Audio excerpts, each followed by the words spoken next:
اللہ تعالیٰ ہمیشہ قرآن مجید سے ہمیں یہ بتانے کی کوشش کرتے ہیں کہ اللہ تعالیٰ نے یہ کتاب ہم انسانوں کے لیے اتاری ہے۔ اس کتاب کے علاوہ کوئی نہیں ہے جو ہمیں صحیح راستہ دکھائے، اندھیرے میں روشنی دکھائے، مایوسی میں امید کی کرن دکھائے، غم کے بعد خوشی کا یقین دلائے۔ یہ کتاب ہمیں فیصلے کرنا سکھاتی ہے۔ یہ کتاب ہمیں سکھاتی ہے کہ کیسے مشکل وقت میں اچھے وقت کا یقین رکھا جاتا ہے۔ آئیے آج کی آیات کا ترجمہ اور تفسیر شروع کرتے ہیں۔ قریب ہے کہ بجلی اچک لے ان کی آنکھیں، جب چمکتی ہے ان پر تو چلنے لگتے ہیں اس کی روشنی میں، اور جب ان پر تاریکی طاری ہو جاتی ہے تو کھڑے کے کھڑے رہ جاتے ہیں۔ اور اگر اللہ چاہتا تو ان کی سماعت اور بصارت سلب کر لیتا، یقیناً اللہ ہر چیز پر قادر ہے۔ جو ہی انہیں ذرا روشنی محسوس ہوتی ہے اور دائیں بائیں کچھ نظر آتا ہے تو کچھ دور چل لیتے ہیں۔ یہ ایک نقشہ کھینچا گیا ہے کہ ایک طرف بارش ہو رہی ہے، یعنی قرآن مجید آسمان سے نازل ہو رہا ہے۔ بارش کو قرآن مجید قرار دیا ہے اور یہ خود قرآن مبارک ہے، لیکن یہ کہ اس کے ساتھ کڑکے ہیں، گرج ہے، کفر ہے، مقابلہ ہے۔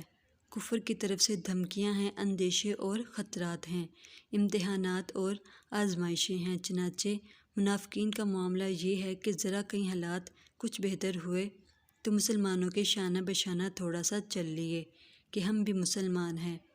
جب وہ دیکھتے ہیں کہ حالات کچھ پرسکون ہیں، کسی جنگ کے لیے بلایا نہیں جا رہا، تو بڑھ چڑھ کر باتیں کرتے ہیں اور اپنے ایمان کا اظہار کرتے ہیں، لیکن جیسے ہی کوئی آزمائش آتی ہے تو ٹھٹک کر کھڑے کے کھڑے رہ جاتے ہیں۔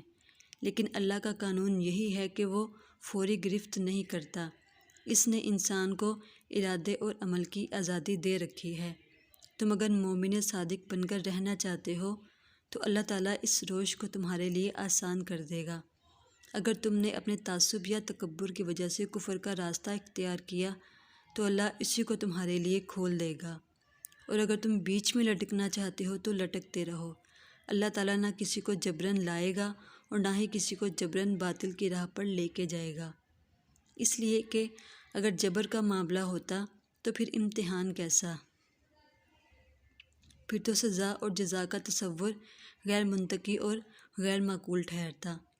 سورۃ بقرہ کی 2 ابتدائی رکوع اس اعتبار سے بہت اہم ہیں کہ ان میں انسانی شخصیتوں کو 3 گروہوں میں تقسیم کر دیا گیا ہے، اور طویل عام ذہن میں رکھیے کہ جب بھی کوئی دعوت حق اٹھے گی، اگر وہ واقعتاً کل کی کل حق کی دعوت ہو اور اس میں انقلابی رنگ ہو کہ باطل سے پنجہ آزمائی کر کے اسے نیچا دکھانا ہے اور حق کو غالب کرنا ہے، تو یہ 3 قسم کے افراد لازماً وجود میں آئیں گے۔ ان کو پہچاننا اور ان کے کردار کے پیچھے جو اصل پس منظر ہے اس کو جاننا بہت ضروری ہے۔ اے لوگو، بندگی اختیار کرو اپنے رب کی جس نے تم کو پیدا کیا اور تم سے پہلے جتنے لوگ گزرے ہیں انہیں بھی پیدا کیا تاکہ تم بچ سکو۔ سورۃ بقرہ کے 3 رکوع میں دعوت قرآن کی دعوت کا خلاصہ آ گیا ہے کہ اپنے مخاطب کو کیا ماننے کی دعوت دیتا ہے اور اس کی کیا پکار ہے۔ سورۃ بقرہ کے نزول سے قبل 2/3 قرآن نازل ہو چکا تھا۔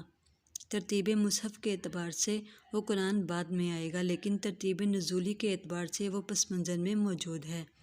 لہٰذا سورۃ بقرہ کے پہلے 2 رکوع میں مکی قرآن کا خلاصہ بیان کیا گیا ہے۔ اب ہم 3 رکوع کا مطالعہ کر رہے ہیں۔ یہ قرآن کی دعوت کا خلاصہ ہے اور یہی تمام انبیاء اور رسل علیہ السلام کی دعوت تھی۔ سورۃ الاعراف اور سورۃ ہود میں ایک ایک رسول کا نام لے کر اس کی دعوت ان کے الفاظ میں بیان کی گئی ہے۔ سورۃ شعراء میں رسولوں کی دعوت کے ضمن میں بار بار یہ الفاظ آئے ہیں، بس اللہ کا تقویٰ اختیار کرو اور میری اطاعت کرو۔ سورۃ نوح میں حضرت نوح علیہ السلام کی دعوت بھی انہی الفاظ میں بیان ہوئی ہے۔ چنانچہ تمام رسولوں کی دعوت یہی عبادت رب ہے، اور محمد رسول اللہ صلی اللہ علیہ وآلہ وسلم کی دعوت بھی یہی ہے، لیکن یہاں ایک بہت بڑا فرق واقع ہو گیا ہے۔ وہ یہ کہ باقی تمام رسولوں کی دعوت کے ضمن میں صیغہ خطاب یا قوم ہے، یعنی میری قوم کے لوگوں، جبکہ یہاں صیغہ خطاب یا ایھا الناس یعنی اے بنی نوح انسان۔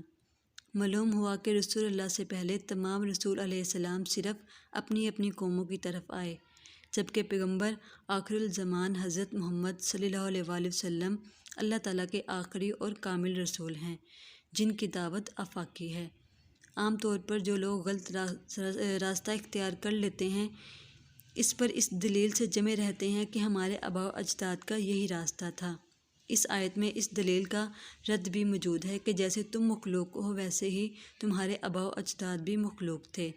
جیسے تم غلطی کر سکتے ہو تمہارے آباء و اجداد بھی غلطی کر سکتے تھے، لہٰذا یہ نہ دیکھو تمہارے آباء و اجداد کا راستہ کیا تھا، بلکہ یہ دیکھو کہ حق کیا ہے، تاکہ تم بچ سکو، یعنی دنیا کے افراط و تفریح کے دھکوں سے بچ سکو۔ ان دونوں سے اگر بچنا ہے تو اللہ کی بندگی کی روش اختیار کرو،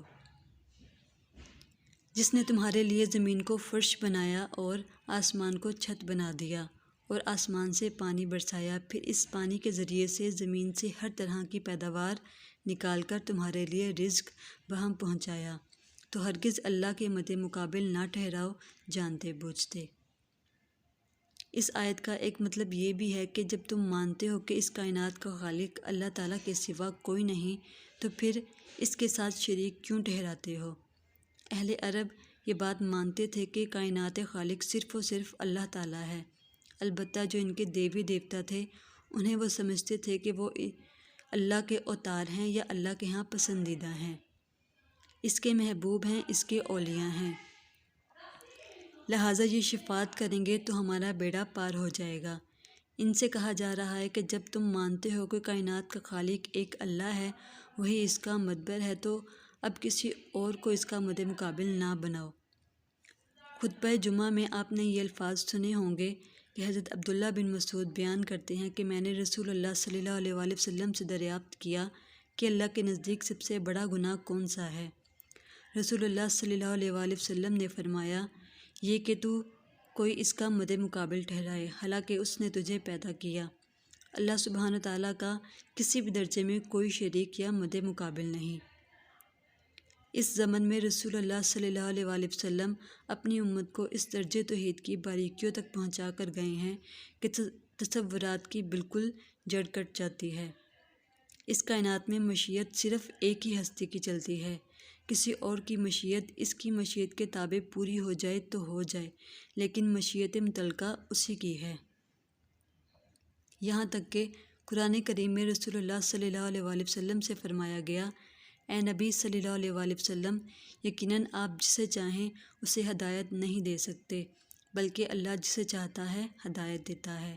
اگر ہدایت کا معاملہ رسول اللہ صلی اللہ علیہ وآلہ وسلم کے اختیار میں ہوتا تو ابو طالب دنیا سے ایمان لائے بغیر رخصت نہ ہوتے۔ ان دو آیتوں میں توحید کے دو پہلو بیان ہو گئے ہیں، توحید نظری بھی اور توحید عملی بھی۔ توحید عملی یہ کہ بندگی صرف اسی کی ہے۔ آخر میں دعا ہے کہ اللہ پاک ہم سب کے لیے آسانیاں عطا فرمائے اور ہم سب کو ایک دوسرے کے کام آنے والا بنائے، آمین۔